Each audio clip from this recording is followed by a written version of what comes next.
What does manhood mean to you?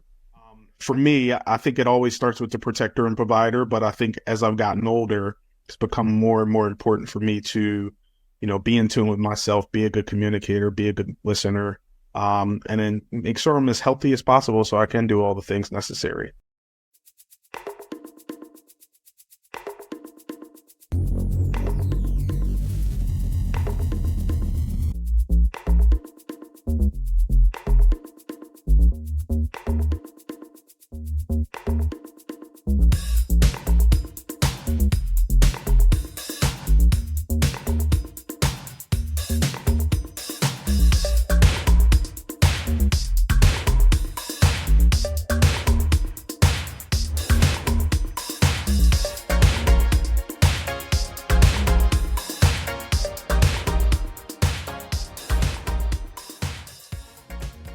Hi, and welcome to another edition of King Crush Thursday, the series where we highlight and uplift Black men, because frankly, not too many people are doing it. My name is Val Gay, and I'm super excited about this brother today.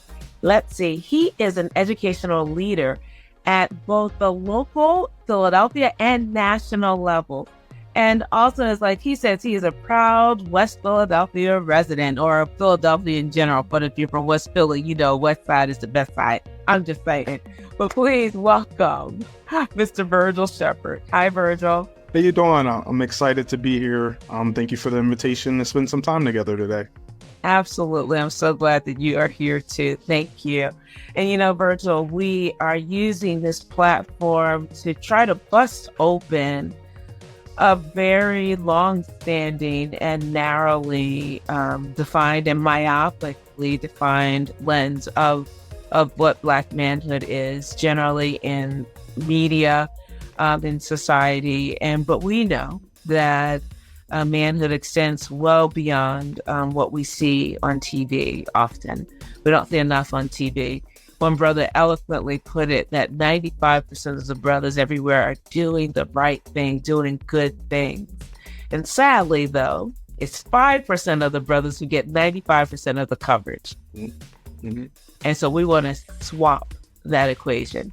And so I'm so grateful that with these same 6 questions, this repository, that a young king one day will be able to, who may or may not have positive Black male role models, can come to this repository, see the same 6 questions answered now by well over 100 different Black men, and hopefully find guidance there. But for the rest of us who are neither male or even Black, for us to look into this repository, see these answers, and hopefully expand our concept, our idea of what Black manhood is. And so I am super excited to get started with this conversation. And I'm going to get started with number one, which is, what does manhood mean to you? It's a great question. And I would say also an evolving question. I think early on, the things that, based off of kind of what I've seen and experienced from, my own father and mentors, it's easy to say protector and provider in those things. And as I've gotten older and I've had my own children, I think it's also being vulnerable when necessary. It's also being a good communicator. It's also being in touch with your own self to say, hey, I might not be feeling the right way. I need to kind of take a step back, how I could, make sure that I'm okay so that I can be a protector and a provider, and also just a great communicator as well. So for me, I think it always starts with the protector and provider, but I think as I've gotten older, it's become more and more important for me to, be in tune with myself, be a good communicator, be a good listener, and then make sure I'm as healthy as possible so I can do all the things necessary. That is awesome. That's excellent. Excellent. Thank you. So, Virgil, who and or what is important to you? There's so much. I always start with faith. I consider myself just a Christian, and my relationship with God is just very important to me as a human. Family, as a father, as a brother, as an uncle, I think the family piece, and also having aunts and uncles that have kind of helped stored me as a human as well, definitely is key to me as well. Would also say community, the community that I sit in. I have the opportunity to lead an organization in the Fair Hill section of North Philadelphia. I care about the people that are in my school, from the parents to the kids to my staff. And then I would say, just generally speaking, community is really important. How do we share voice? How do we give people spaces to express themselves? How do we solve conflicts? All those things are just really important to me as a human. That's awesome. Excellent. Thank you. Thank you. So, Virgil, how do you want us to see you? I think as a work in progress. I think that for me, it's important for people to kind of look at, me as a human and say, all right, imperfections, but what are the things I can take from them? And what can I learn from them? I learned a lot of that from my own parents who, as I always say, were very worldly people. And the one thing above everything else that they taught me was how to love, how to care for people.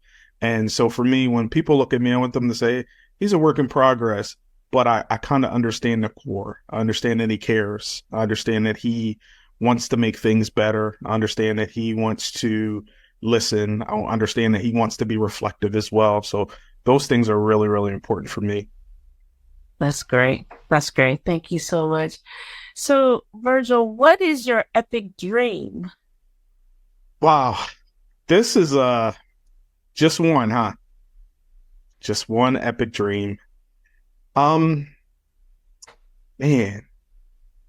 I think a lot about the impacts of poverty, and what that cycle is, depending upon who you talk to. Is the cart before the horse? Is at the root of all of the things. But one of the things my epic dream is to eradicate poverty.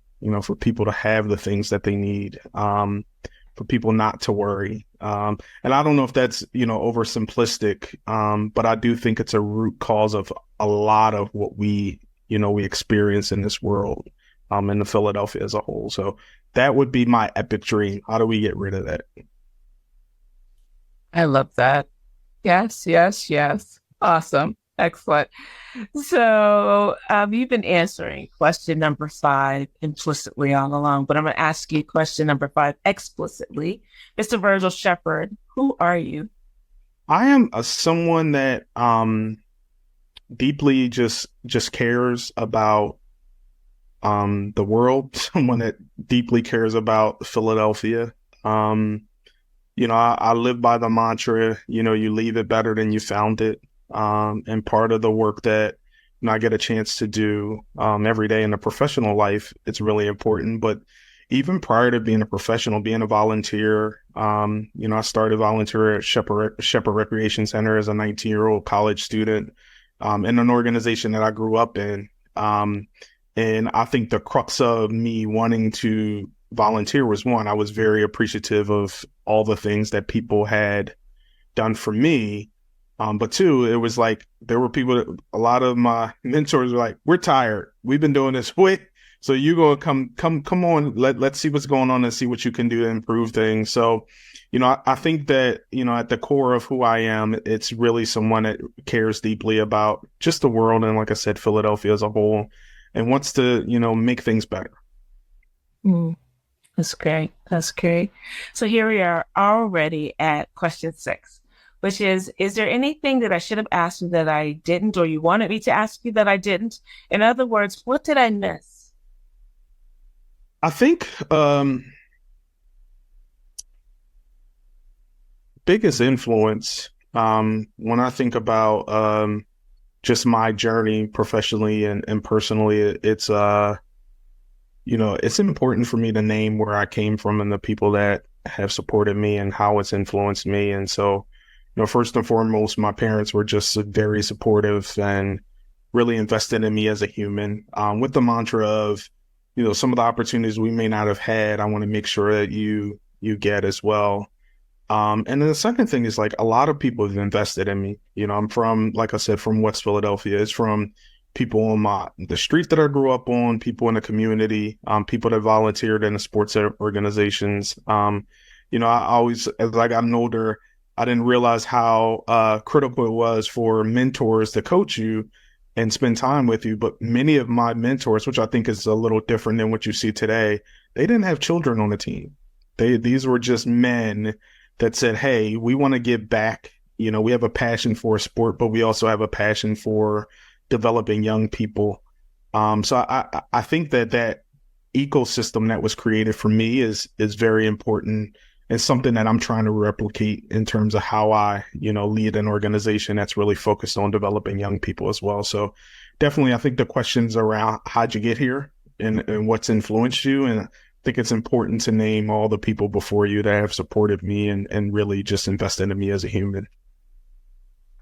That's really beautiful. I love that. And I really appreciate you bringing up those folks who have helped you. Because, as the old saying is, no man is an island. No person is an island. No one gets there to any place by themselves. And it's a beautiful shout out to all of those people who didn't have children on the team, but wanted to get back and share their love. That's really powerful.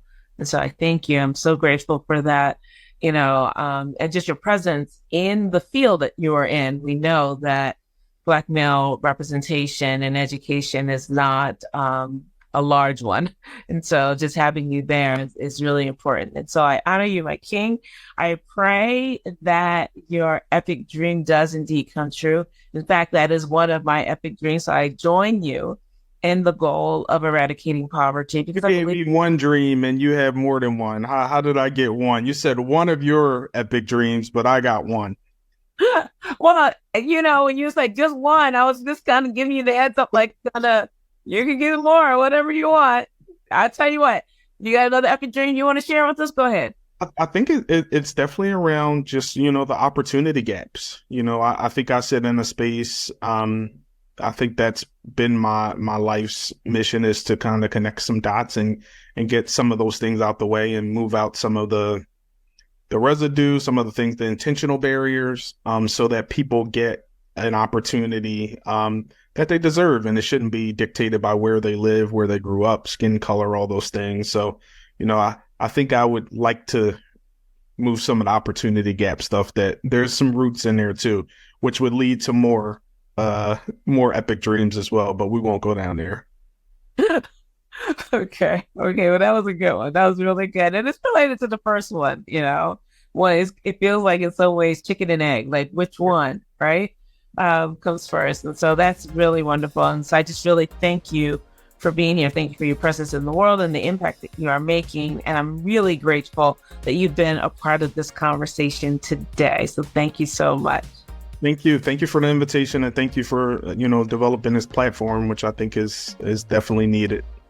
Awesome. Excellent. And stay right there, because I want to thank the audience for joining us today. I really hope that you enjoyed this conversation as much as I did. And if there is a positive Black man in your life that you want to see highlighted in this forum, please click the link below or in my bio, fill out the nomination form, and we'll take it from there. We are well over 100 amazing, positive, successful Black men. As I always say, success does not necessarily mean what one does for a living, as long as it is legal and positive.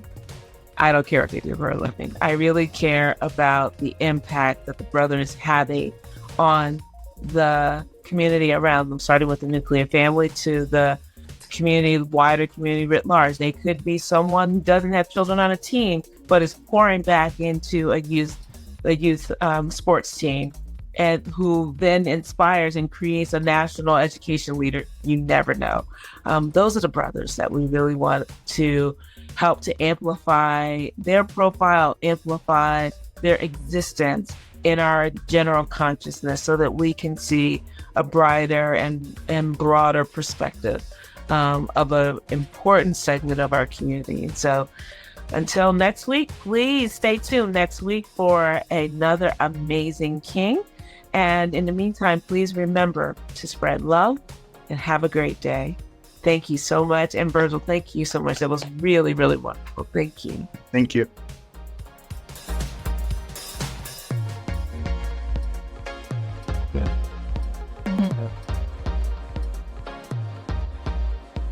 Yeah.